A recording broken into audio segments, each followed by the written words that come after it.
Right. Hello, everyone. Good Friday morning. Yes, Friday morning. it's a good Friday. I'm sure everybody has their weekend planned. This is Zairul, and this is Jega, we're both from Accordia Training and Development. Sorry, today our mood is a bit different. Yes. It's the Friday mood, and and more than Friday mood is we are a bit excited because things are coming back to some level of normality, at least in our business and whatever we are doing. Business are starting to get back to normalization. Yeah. I was talking to some of the restaurant owners that did not do delivery. I mean, the nature of their business, they could not do delivery. Right. So they said that things are a bit positive right now. People are coming, and with that distancing bit that is allowed now, where a family of four can sit at one table, I think that has helped a lot, and things are getting back to some level of normality. Yeah, yeah. Unlike before, where you had to only share two people per table. Yes. A family of four will have to go with two tables. It's kind of like, how are you doing over there? I spoke to one of those guys from our local what is it, fast food chain. Okay. So and she said that why they actually did that is because although family members were only two people, because it needed to culturize people to understand that this is a norm. So if we allow four to sit together, even friends and all that, they will just use that opportunity to just sit together. So it was a process of actually educating why that we need to do this, and slowly it's being lifted. And you know what I like about it, Malaysia is doing a fantastic job. Yes. Is that no round of applause for that one.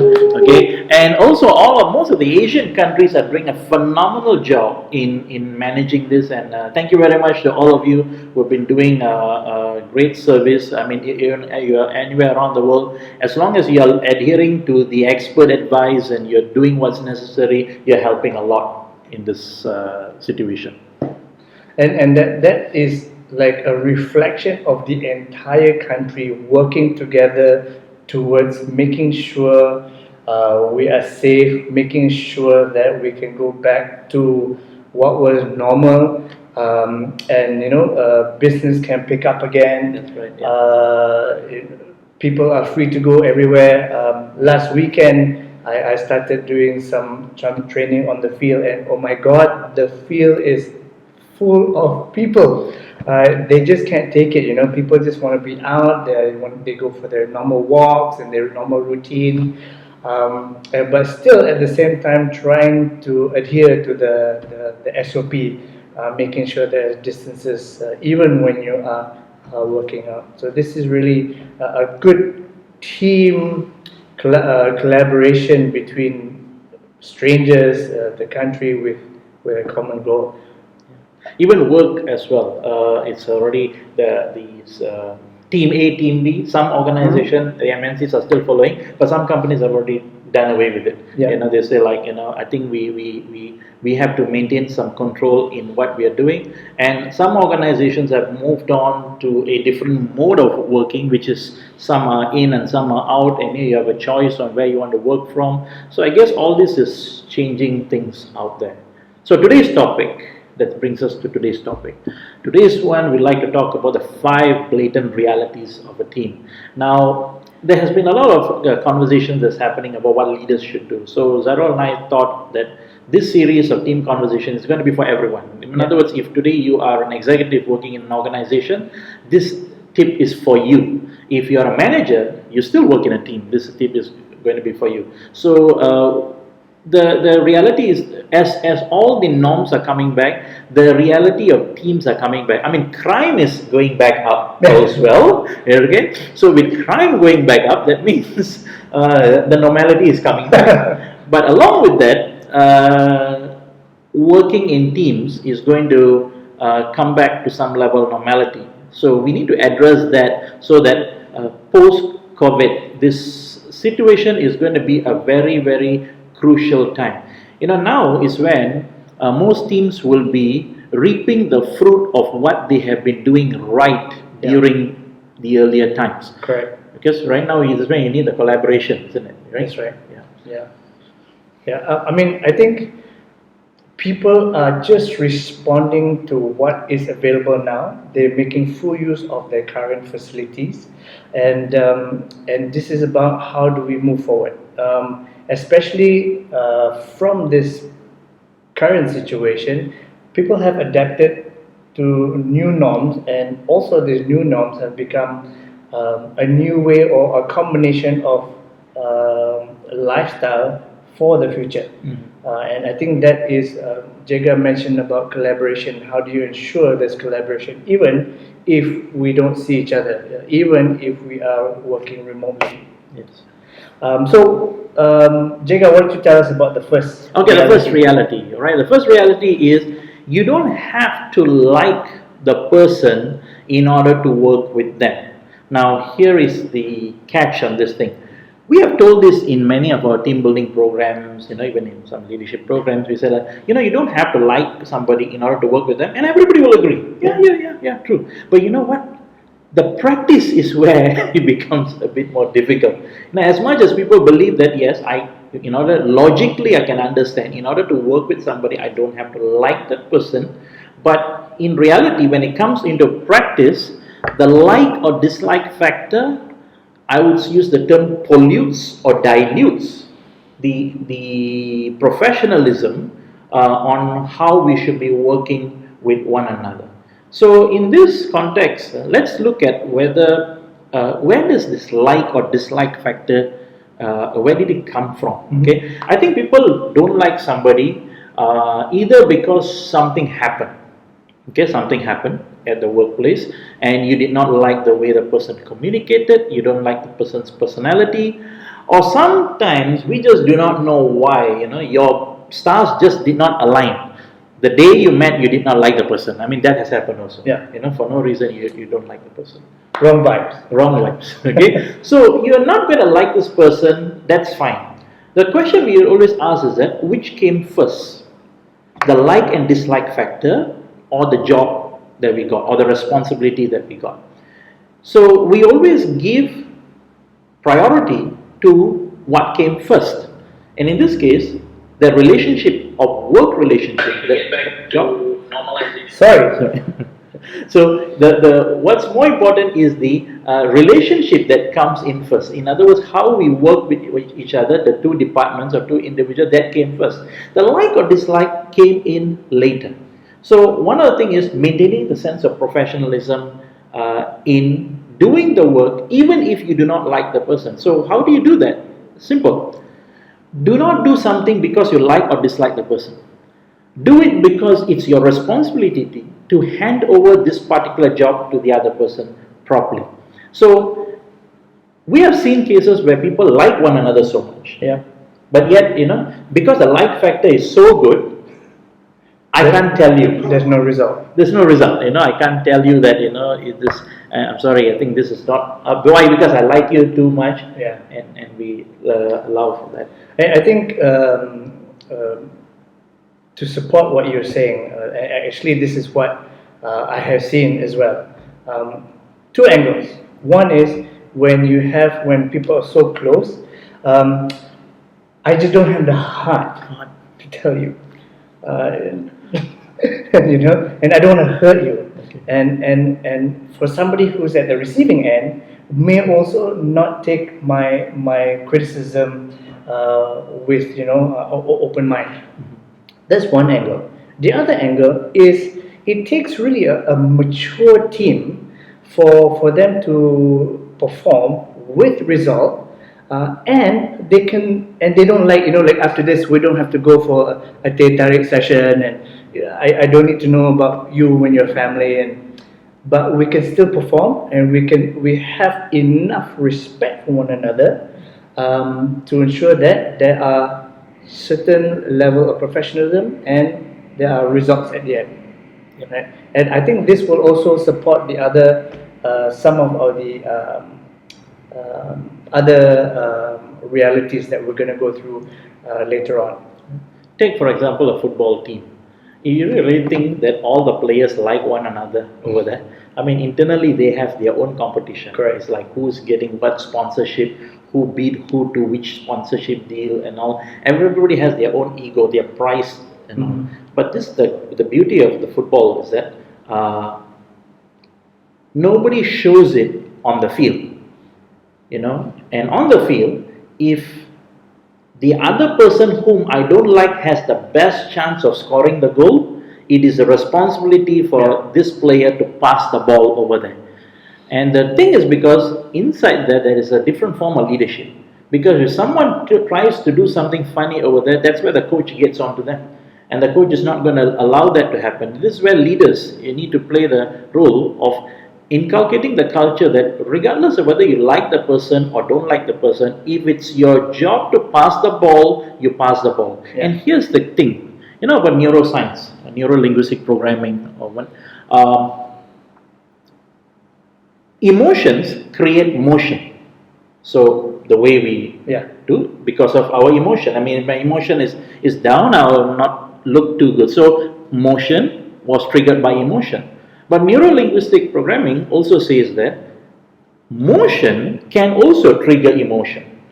So the fact that I walk in a way that confident, the subconscious mind has to just pick it up that this guy is confident.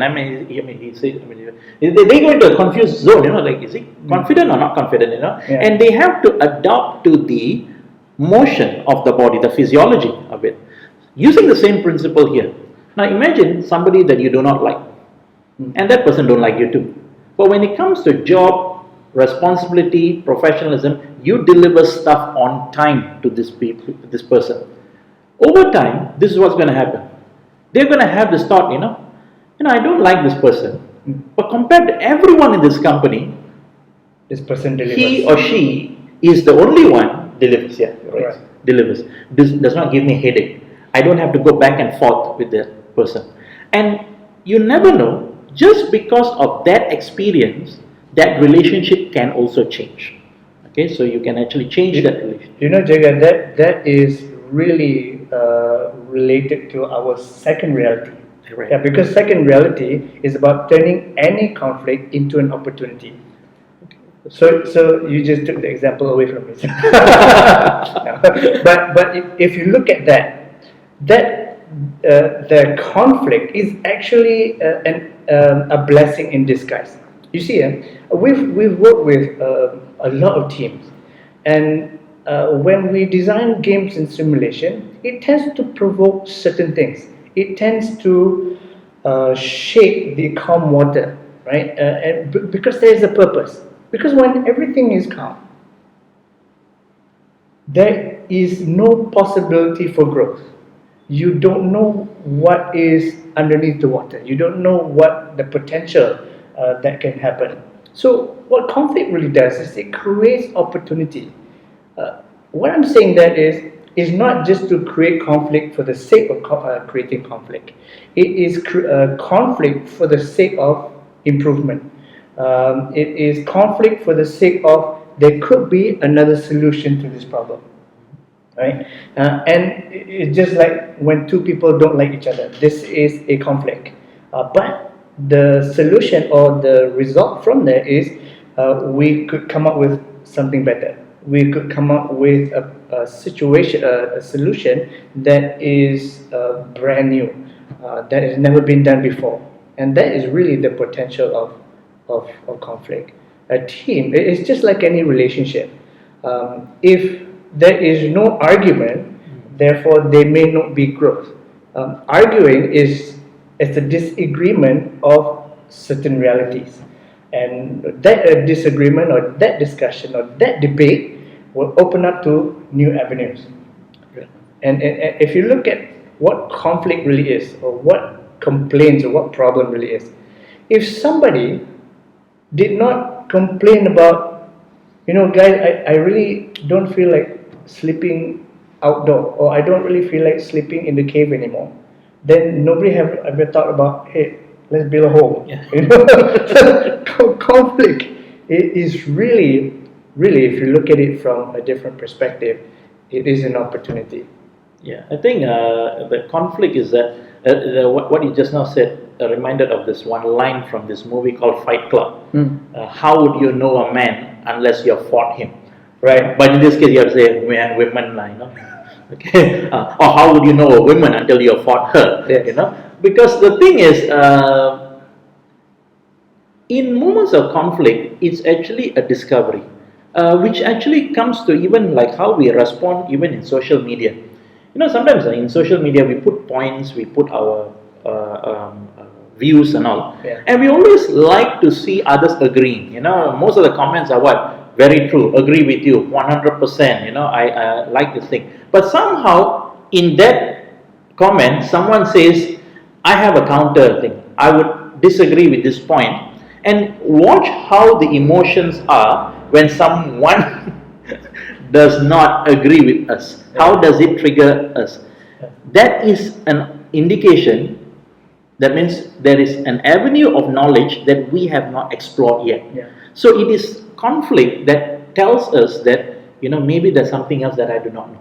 Okay. Okay, something that I need to learn over here. So when having a conflict, you know, if you're having a team with conflict, thank God for that conflict, because at least that's a dynamic, vibrant team that has differences, and our goal is actually to find what these differences are and how they could what do you call lead us to something better, right? So then comes to reality number 3. Reality number 3 is, okay, we said 5 blatant realities. I will actually, okay, this is the melancholy in me, okay? So actually 4, one of it is not, okay? 4 blatant reality, one of it is common reality, okay? Just to clear it, okay? You know me, right? Okay, all right. So the third one is actually that you must share a common goal. So now you say why I say it's not a blatant thing. It's like, duh. Oh my God, thank you, Prophet. Oh, fantastic, you know. So, no, but the thing is this, sharing a common goal it's so cliche, and it has become so cliche that we conveniently ignore it. So, sharing a common goal here doesn't mean that you know what the company target is, which is okay. If everyone knows what the company target is good. But sharing a common goal here is that everyone in the organization or your team or your club or, you know, school or whatever, you know, what do we stand for? That's, for me, that's the common goal. That you know what is the most important thing to this team. So like for some team, the most important thing is customer experience. No matter what, customer experience comes first. And that fact of everyone knowing what's most important will ensure that even if we have differences among team members, we will not disturb the stuff which is the most important thing in the team. Yeah. So I mean, it's also like values, companies' values, companies' principles.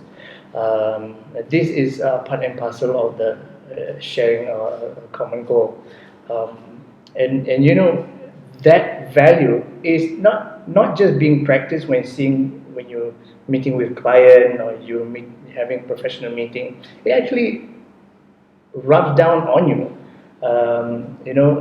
For example, we have a practice in the organization of being clean and transparent. So it's not just with our client; it's also with everybody that we work with, and this practice goes on to our personal life, and we practice the same values, and this is the values that we carry, and that's how heavy it is. Yeah. And to go with the fourth blatant, this one is really the reality, is also about you can share a common enemy and you will also shine as well. Now, if you look at, there's a lot of example in terms of movies, right? Especially the American movies. So I recently seen or watched an old movie, the Independence Day, since tomorrow is Tomorrow is Independence Day. Independence Day. For America. For okay? America, not for us. In case you don't know that. So of course, they find that the world collaborates, the world unites to fight the alien. Now, if you look at within your team, who is really the alien? Is it the boss? Is it one of your colleagues that you don't like? So of course, it's not just about identifying the common enemy. It is about making sure you have the right enemy. Sometimes people look at the enemy that's within. I've experienced this, where organization really cannot identify who is their enemy, and when that happens, they have an annual reorg, and this happens, as I mentioned, annual. This happens every year without fail. They are so busy in reorganizing themselves that there is the potential for productivity is less. Every time I go and visit this place, this every year, the people I visit always give me a new card because they have a new destination, they have a new different location in terms of their office, and they have different roles. And every year this happens. So their focus is they're not identifying who is really the enemy, and when they do that, their goal is not straight, and they're always going in circles. And this is the value behind really identifying and having a common enemy. Yeah, so the common enemy here doesn't mean in the negative sense, because I'm going to say, oh no, you should not be thinking about enemy, you should be thinking about love and all that. Fine. All the Zen talk is good, please have that. But the word enemy here is not like what Zairul said about who is the enemy, the boss, or like ganging up against one colleague. That's not the kind of enemy we're talking about. The enemy here is that there is a common thing that we are all fighting against as a team. Yeah. So it could be a competitor, Yes. it could be against market forces. So right now, if you look at it, we have a common enemy. The common enemy is whatever COVID has done, the current market situation and all that. So it doesn't mean an enemy means something that we're fighting against, something that we are working against in unison. Okay, we are working together against that, and it's a simple principle or theory based on this common. Let's take the scenario. You know how to unite two people who don't like each other? Very easy. Get them into an elevator and turn off the power. Make sure there's enough ventilation so they don't die. Okay, And no weapons. and no weapons. And 2 hours later, you release them. You would have solved a lot of conflict. You know why? Because suddenly the enemy, the common enemy factor, which is the lift, that confined locked space, is much bigger than the fact that I don't like talking to you. Yeah. Because now I need to talk to you, I need to work with you, I need to ask for help.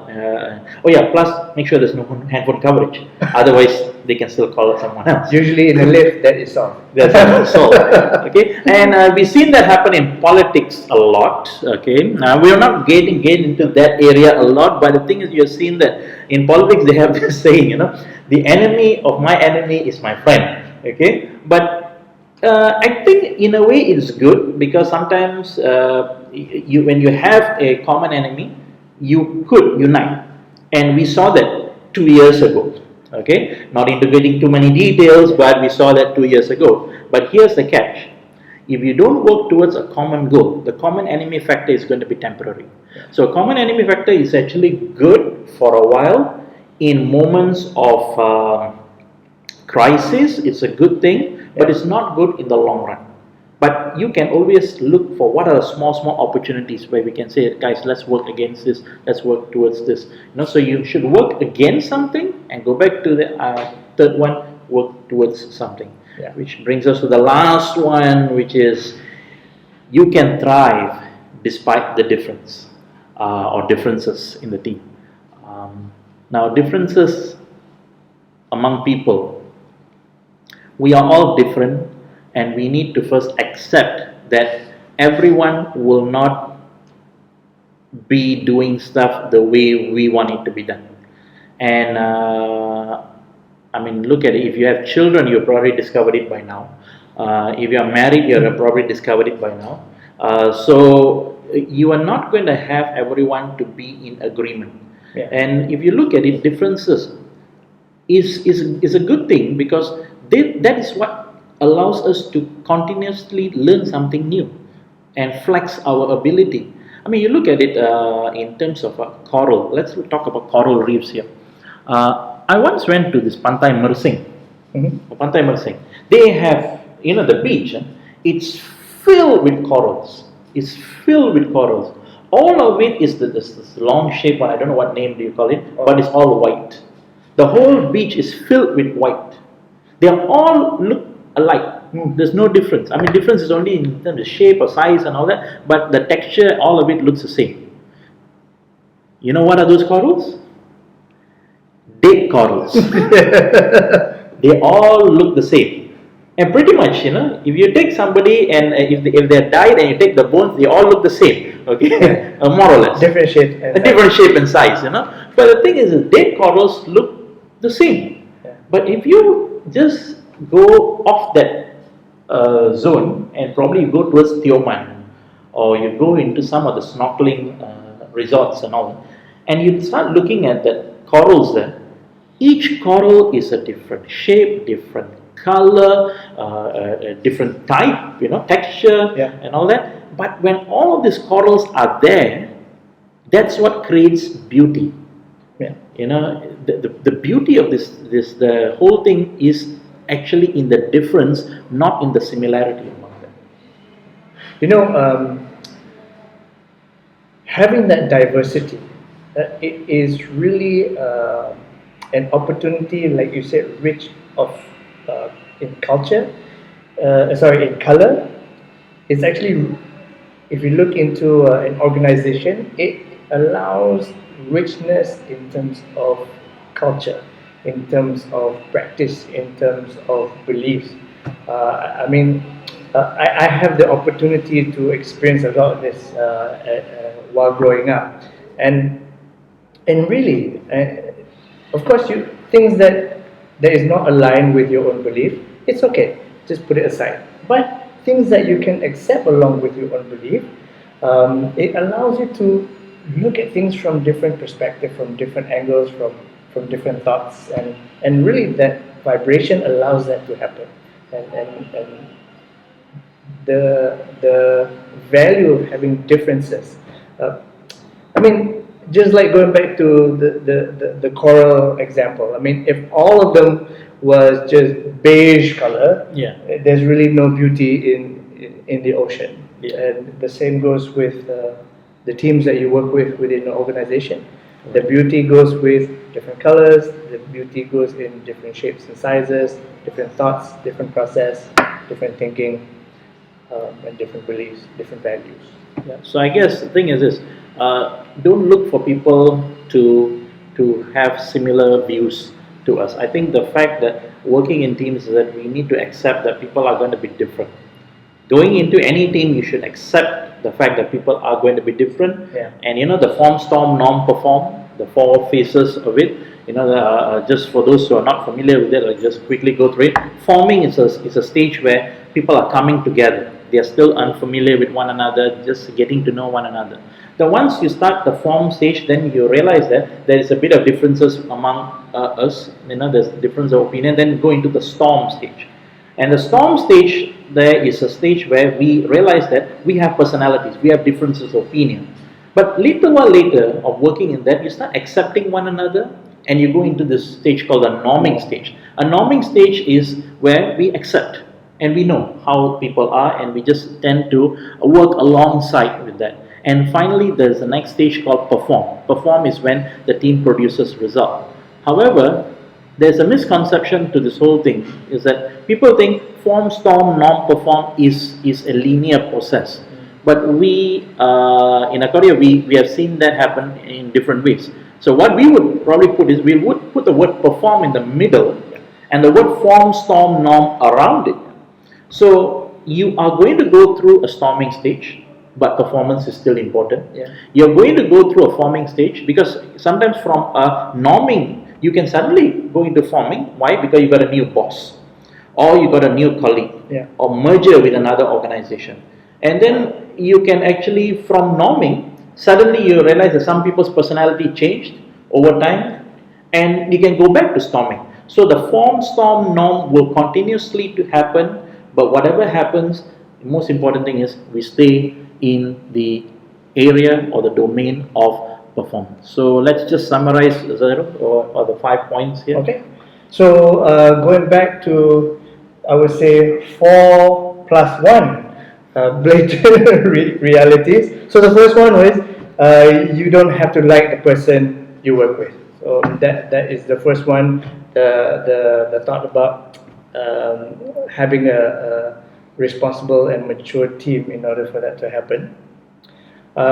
Second one. Second one is you turn every conflict into an opportunity. Whatever the conflicts are, look at it. What am I missing out in this conflict? What am I not learning? And just turn that around. By the way, in that, we're going to go into Q&A after this. If you have any questions, you can post your questions right now, and we'll see what we could answer them.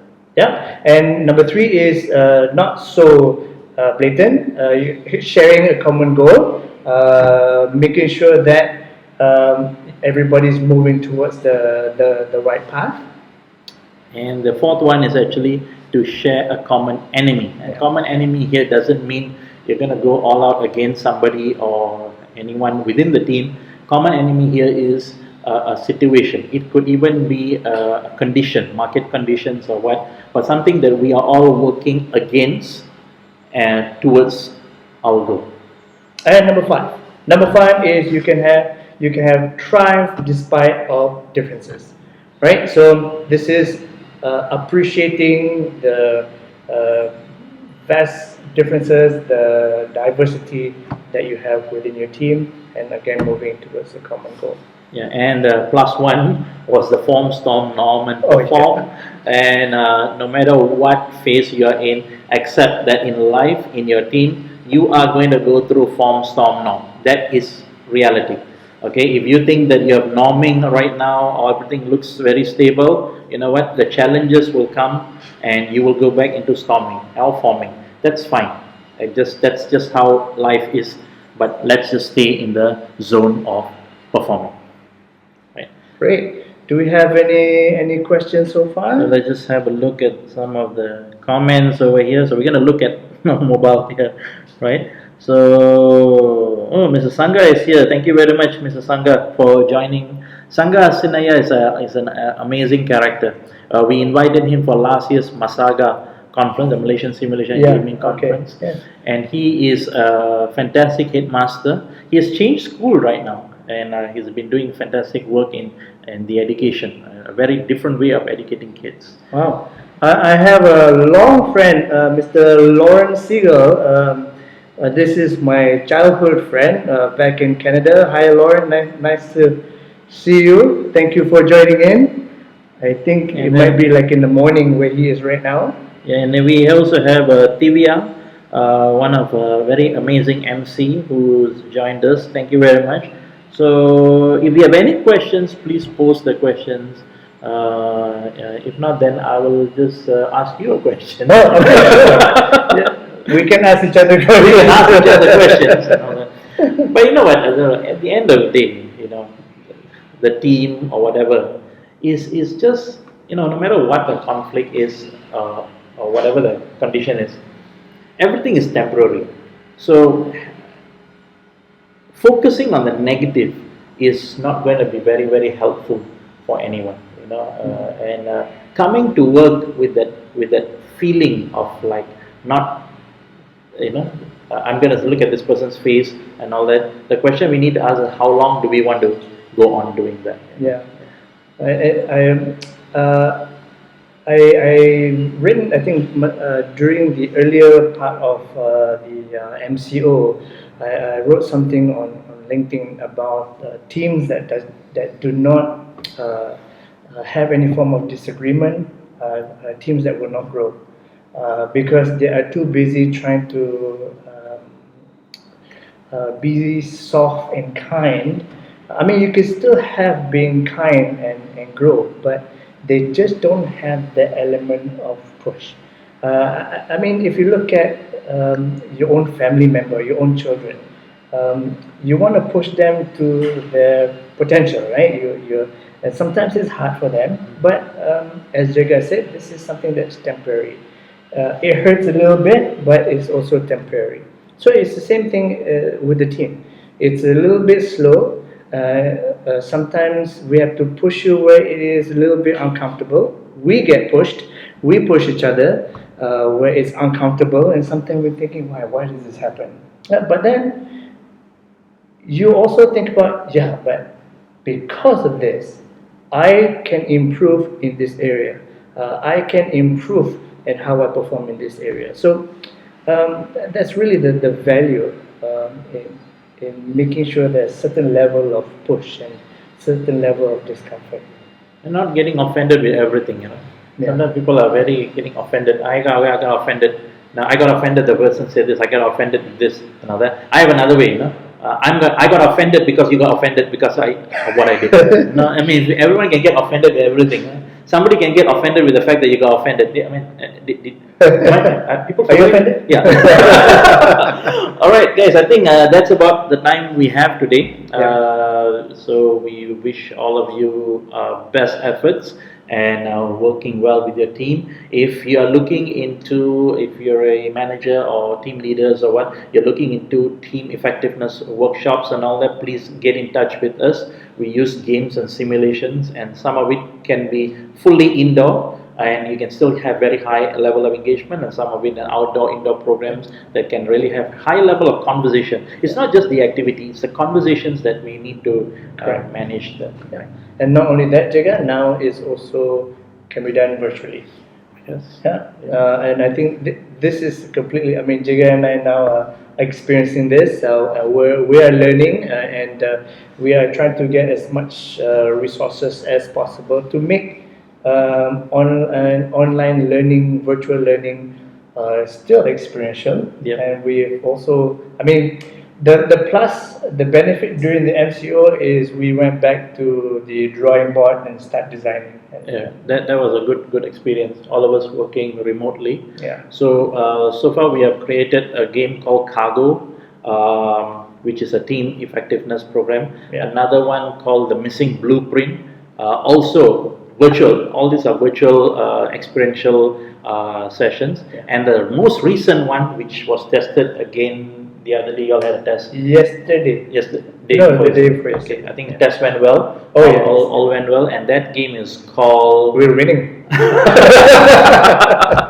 Okay, that game. Now see, I love the title. Okay, it's called the Unidentified. Yeah. Okay, Unidentified was actually